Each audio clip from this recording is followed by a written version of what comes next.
I feel my hands shake uncontrollably as doctors rush my tiny son away from me.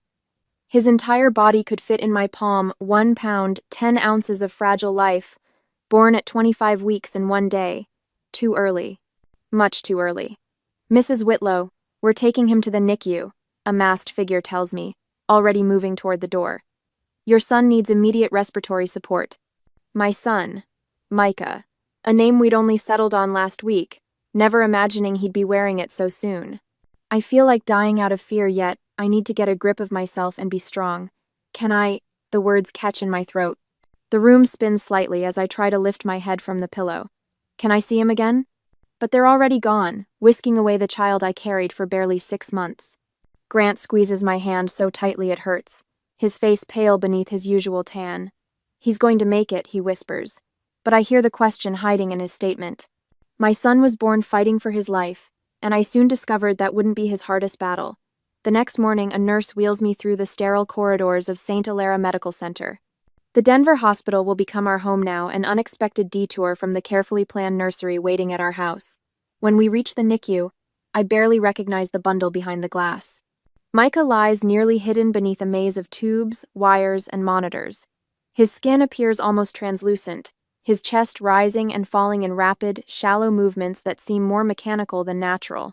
His tiny arms, no thicker than my finger, are restrained to keep the 4 lines in place. He's beautiful, Grant says beside me, his voice breaking.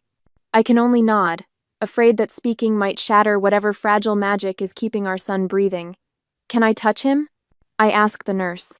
Not yet, she says gently, but soon, I hope.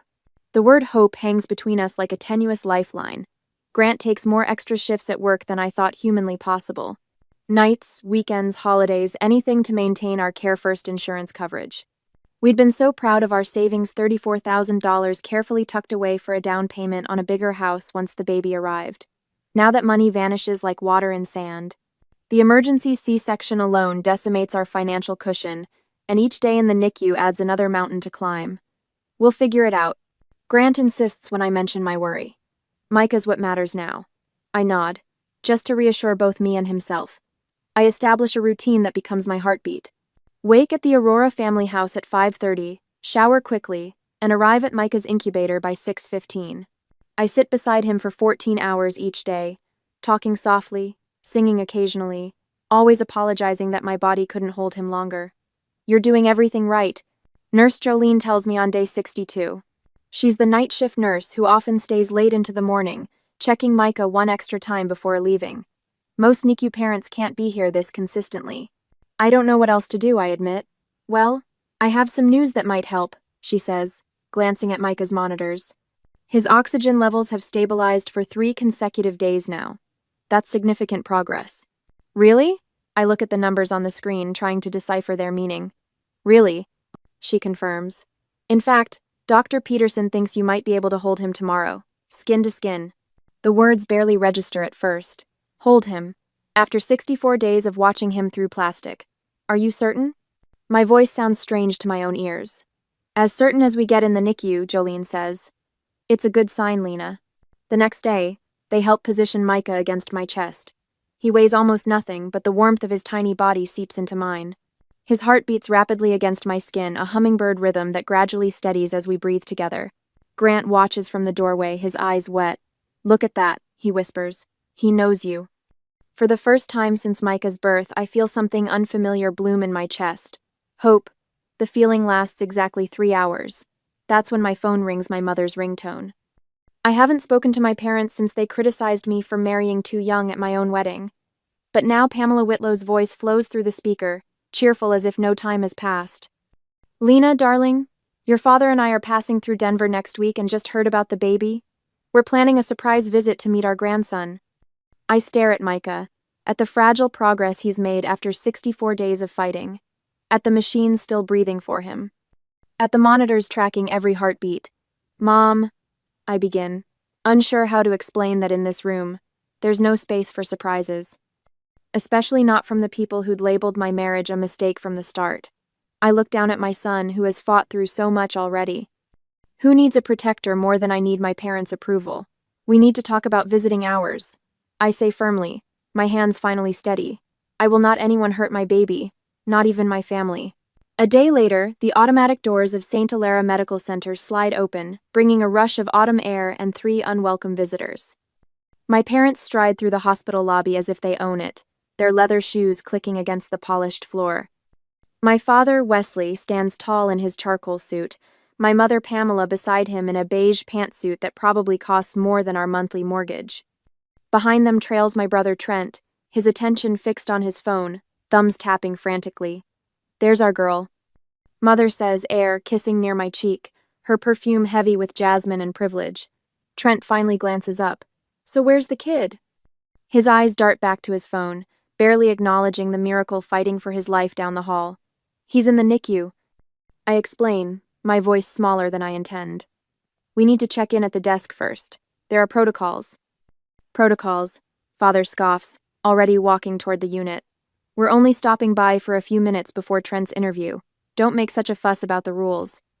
Nurse Jolene intercepts us at the NICU entrance, her usually warm face serious. Welcome to our unit. Before entering, I'll need everyone to wash hands thoroughly for 2 full minutes, remove watches and jewelry, and please silence all phones. Father brushes past her. I've been on hospital boards for 30 years. I know how these places operate. The NICU room feels impossibly small with my family inside. Warning signs cover nearly every surface. Critical equipment, oxygen in use, and do not touch medical devices. Micah lies in his incubator, each tiny breath a victory. Grant stands by the doorway, tension visible in his jaw. Father walks the perimeter of the room, inspecting equipment like he's conducting an audit. I shrink into the corner, my body instinctively making itself smaller. The power dynamic established in my childhood reasserts itself, Father commanding space, me surrendering it. My entire life, the familiar repetition overwhelms me suddenly. Your office set this interview up months ago. Trent tells Father, glancing at his watch. Roberts and Blackwell is top tier. If I land this, I'm set for life. Father nods approvingly, then suddenly bends down, examining the wall outlet. A bright red emergency outlet with clear labeling. Critical life support. Do not unplug. Monitored. This one's available, Father says, casually unplugging a cord. Before I can scream, Trent kneels beside him, phone charger in hand. Need to look over my notes before the interview, he mutters, plugging in his iPhone. The monitors erupt in a symphony of alarms. Numbers flash red on Micah's screen, oxygen saturation plummeting from 94 to 86%, 0.8, 2%, 0.79%. Each descending digit punches through my chest. What's happening? I cry out, lunging toward the incubator. I feel hopeless watching my son fighting for his breath. Micah's tiny chest works harder, struggling for air that isn't coming. His skin, previously pink, takes on a bluish tinge around his mouth and fingers. Nurse Jolene bursts through the door with Dr. Alsace Walker right behind her. They move with practiced urgency, eyes immediately tracking from the screaming monitors to the disconnected oxygen supply. Who unplugged this? Doctor? Walker demands, reconnecting the life support while Jolene adjusts Micah's oxygen mask. No one answers. Who unplugged this equipment? She repeats, voice sharp as a scalpel. Father straightens his tie. How was I supposed to know that outlet was important? I needed to charge my phone. The room freezes. Even the monitors seem to pause in disbelief. You? Unplugged clearly? Marked life support? For a phone charger? Jolene's voice trembles with controlled fury. Dr. Walker doesn't waste time on words. Her hands move in a practiced dance over Micah's tiny body, adjusting flow rates and checking vitals.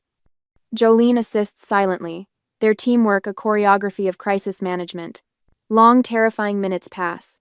My heart threatens to pound through my ribs. Grant's hand finds mine, squeezing so tightly it should hurt, but I feel nothing except the desperate prayer that my son survives this. Finally, the primary alarm stops. The secondary ones quiet shortly after.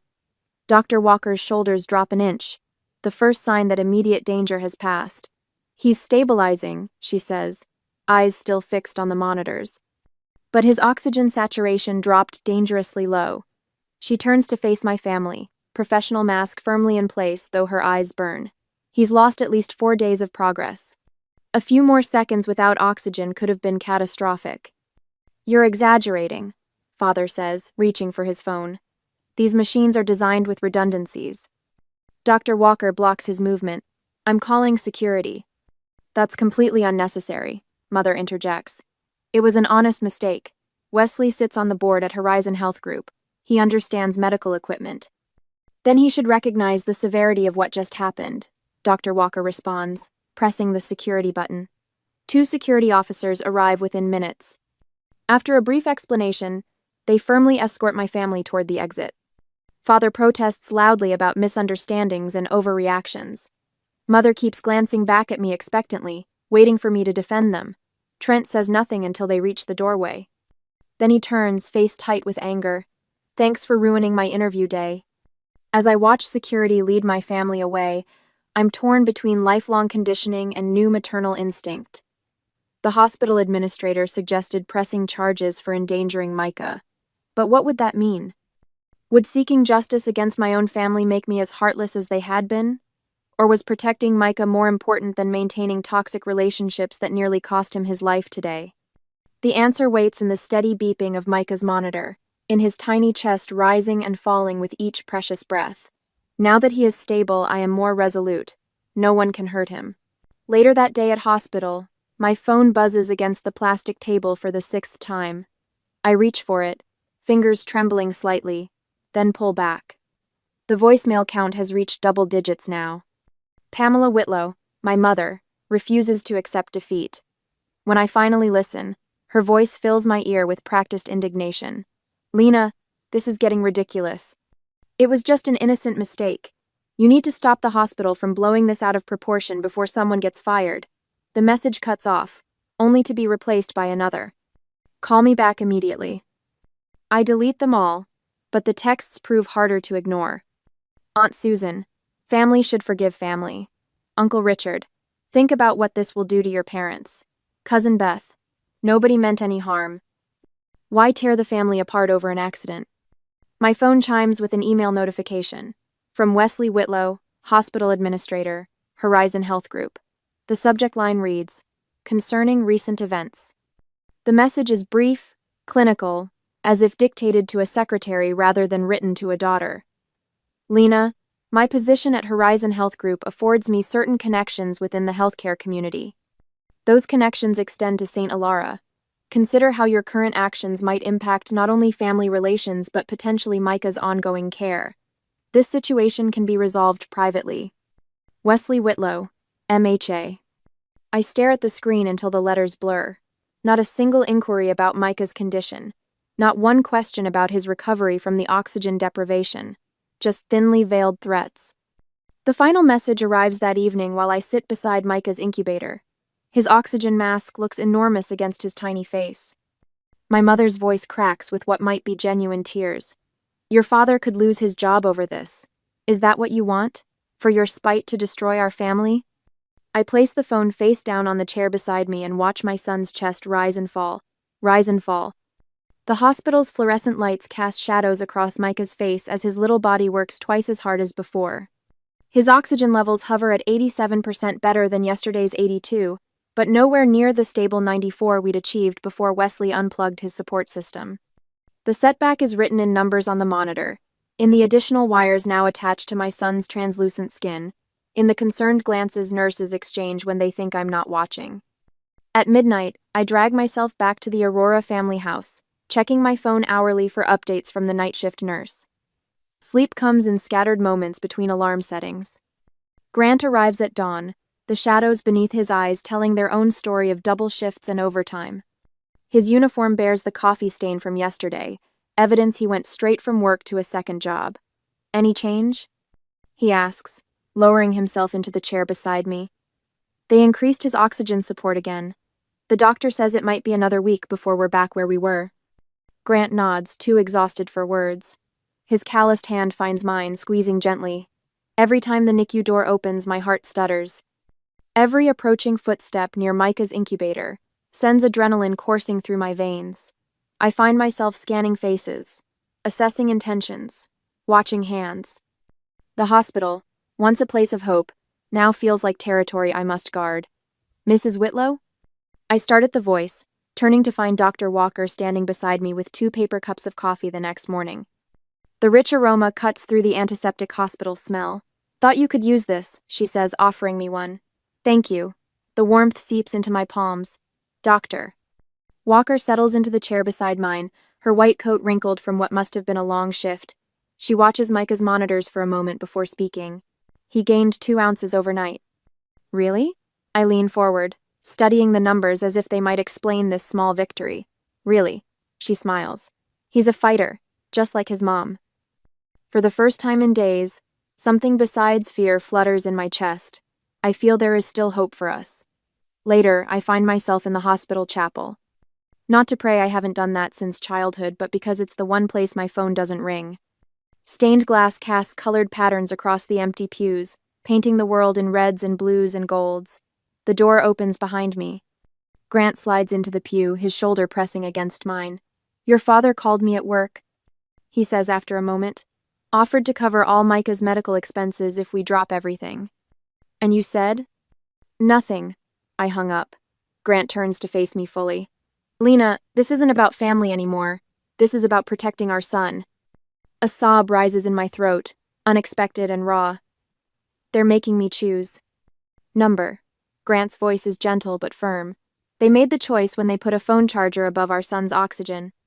In that moment, I realize my responsibility isn't to my parents, but to the child who depended entirely on me, who couldn't speak for himself, who trusted me completely to keep him safe. "Elliot Barnes," I say, pulling out my phone.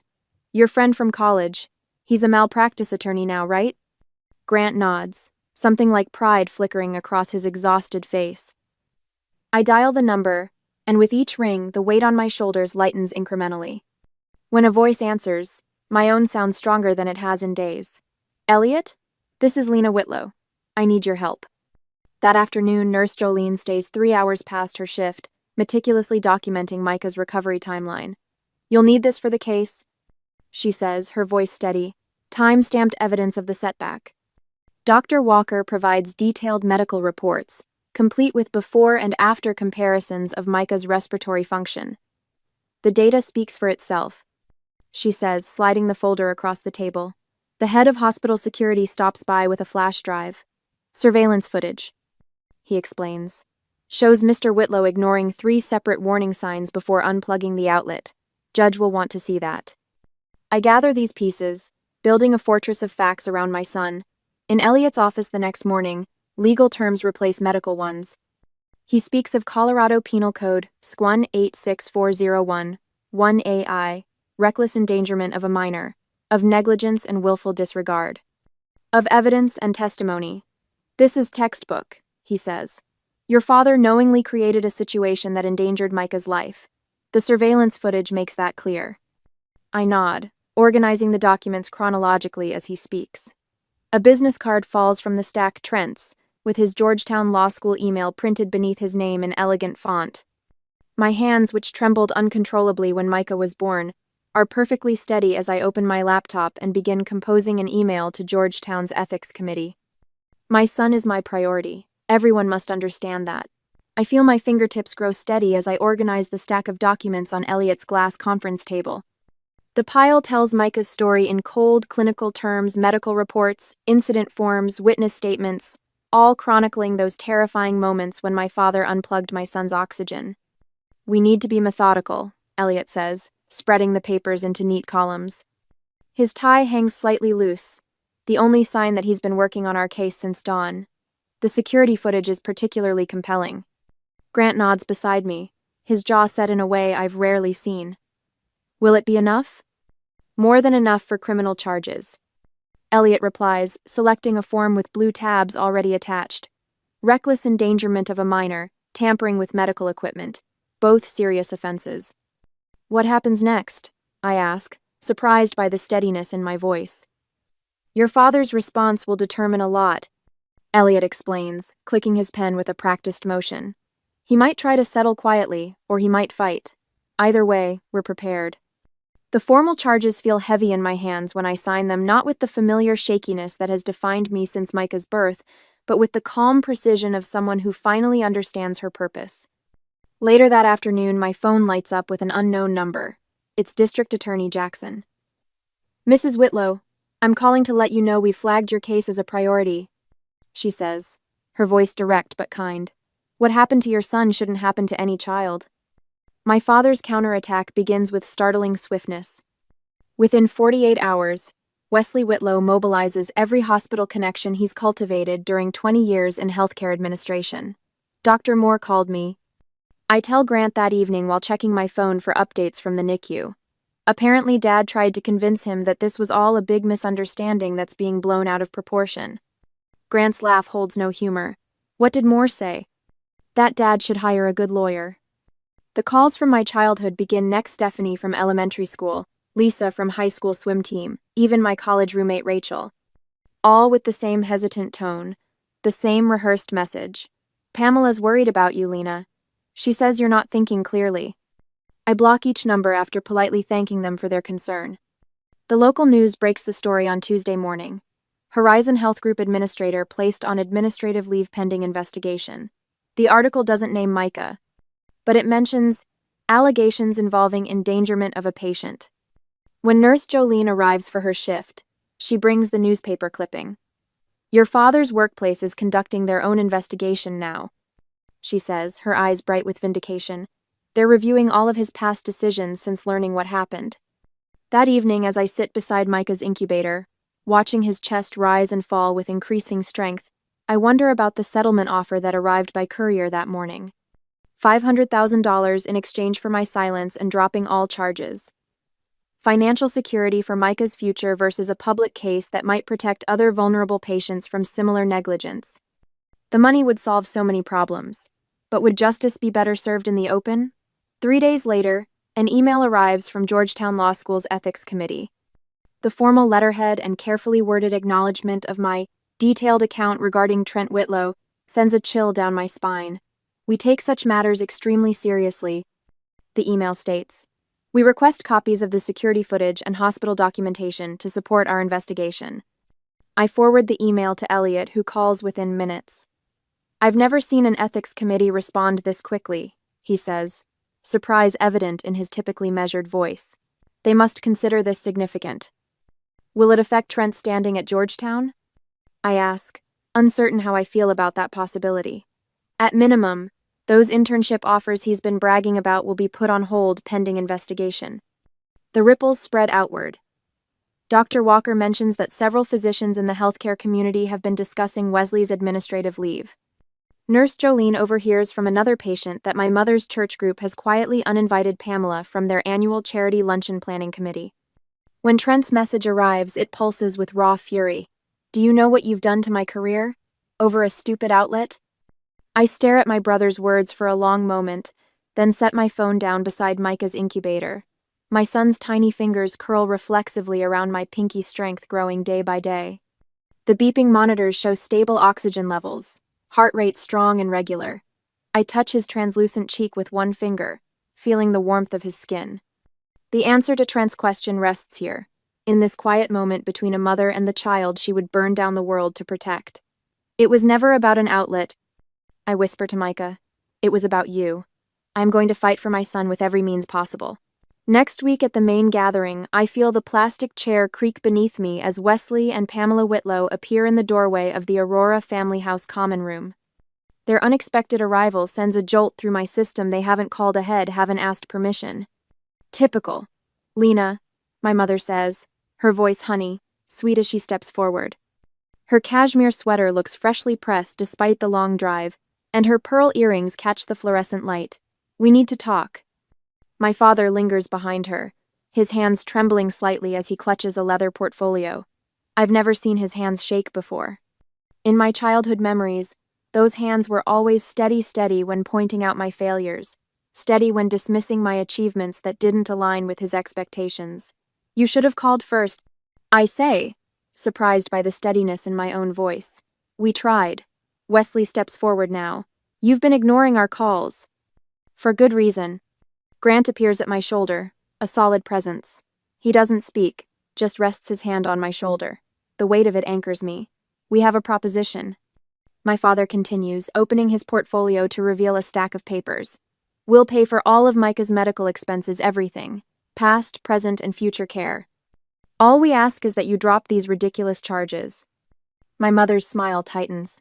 It's a generous offer, honey. Think about what this means for Micah's future.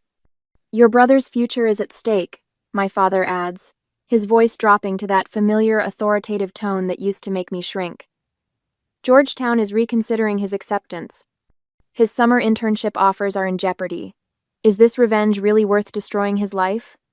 I feel something shift inside me, not a trembling, not fear, but a solidifying. I reach for my phone, pull up the most recent photo of Micah. For the first time since his birth, no breathing tube obscures his tiny face. His eyes are open, alert, focused on the camera. Look at him, I say, holding the phone where they can both see it. This was taken yesterday. He's breathing on his own now. My mother glances at the screen, then away. That's wonderful, dear, but this was never about money, I continue, standing straighter. This was about accountability. Accountability? My father's voice rises. It was an accident, Lena. For God's sake, we're family. An accident? The word tastes bitter. The outlet was clearly marked. There were warning signs everywhere. You deliberately unplugged life support equipment. You've changed, my father says, his eyes narrowing as he studies me. You used to be so reasonable, so willing to keep peace in the family. The accusation that once would have crushed me now slides off like water. Peace at any price isn't peace at all, I tell him. It's surrender. Grant's hand tightens on my shoulder, a silent signal of support. We're done here, I say. I'll see you in court. 3 days later, I sit in the back row of the downtown courthouse, watching as District Attorney Jackson stands before Judge Watkins. The projection screen shows security footage that I have now seen dozens of times, my father deliberately removing the plug from an outlet clearly marked with red tape and multiple warning signs. The defendant's actions showed a reckless disregard for the safety of an infant in critical condition. Jackson says, her voice firm. The warning signs were explicit. The outlet was clearly marked for life support equipment only. My father sits at the defense table, his shoulders hunched in a posture I've never seen before. When the judge denies his attorney's motion to dismiss, he seems to shrink further into his expensive suit. Outside the courthouse, I spot a news van with the Channel 9 logo. A reporter holds a microphone, facing the camera. Former hospital administrator faces jail time for endangering premature infant, she announces as we walk past. Wesley Whitlow, who previously served as chief administrator for Horizon Health Group, is charged with reckless endangerment after allegedly unplugging critical life support equipment to charge a cell phone. Grant shields me from the cameras, but I don't feel the need to hide. Each step I take feels grounded, deliberate. That evening, my phone pings with a notification. It's an email containing Horizon Health Group's public statement. Horizon Health Group is deeply disturbed by the actions of former Administrator Wesley Whitlow. These actions do not reflect our commitment to patient safety and ethical standards. Mr. Whitlow has been terminated from his position, effective immediately. Another email arrives minutes later, forwarded from Trent. The letterhead reads, Georgetown University Law Center, Ethics Committee. I scan the formal language. Reconsidering your admission in light of recent events. And rescinding internship offers pending investigation. The consequences ripple outward like stones dropped in still water. The next morning, as Grant and I enter the NICU, Dr. Walker meets us with a smile that reaches her eyes. I have good news, she says. Micah is strong enough to be moved from the NICU to transitional care. Really? The word comes out in a whisper. She nods, leading us to the incubator where our son lies. He's reached 4 pounds, she says, pointing to the digital scale beside him. His oxygen levels have been stable for 48 hours. He's ready for the next step. I lean over the incubator, marveling at how much he's grown. When my finger touches his palm, his tiny fingers curl around it with surprising strength. I feel tears well up, not tears of fear or worry, but something else entirely. No one will ever hurt you again, I whisper to my son, a promise I now have the strength to keep. Next 5 years will pass in blink of an eye and we will grow even stronger. 5 years later, I watch Micah race across our backyard, his sturdy legs pumping with a confidence that still amazes me.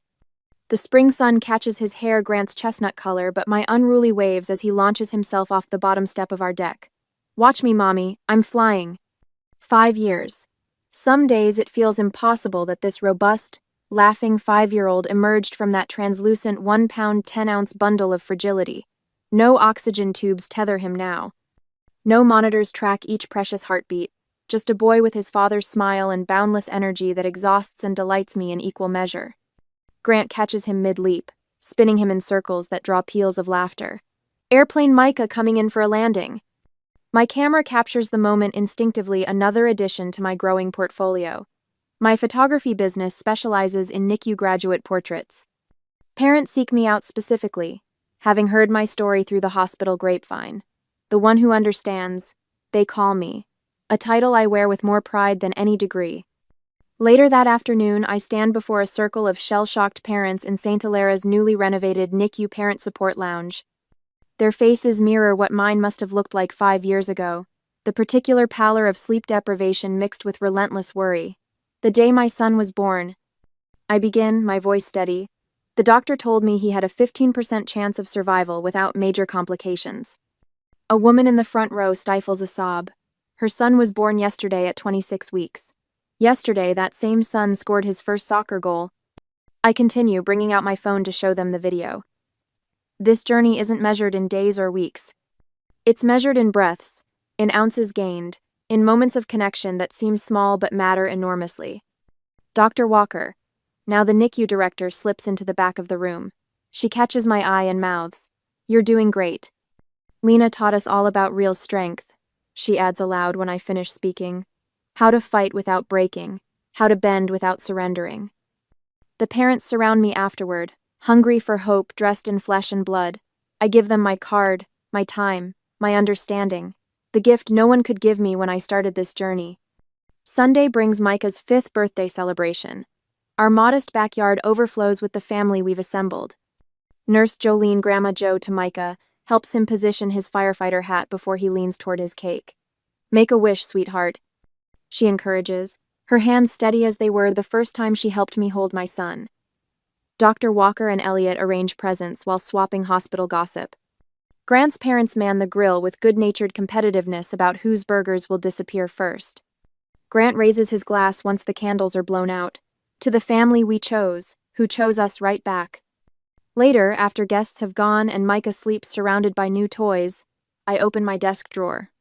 The newspaper clipping has yellowed slightly. Former hospital administrator serves 6 months for endangering infant. Wesley's sentencing. Pamela's probation and community service. Trent's case study appearing in legal ethics classes as a cautionary tale. I close the drawer without regret. Morning brings Micah with his toy stethoscope, pressing the plastic disc against my chest with exaggerated seriousness. Beep, beep, beep. All good, Mommy.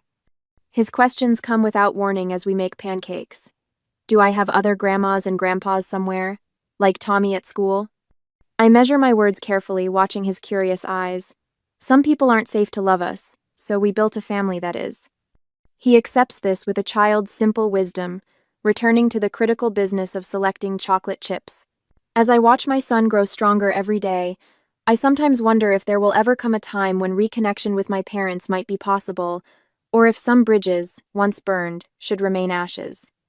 Would you try to rebuild what was lost, or focus on protecting the precious new life you've created?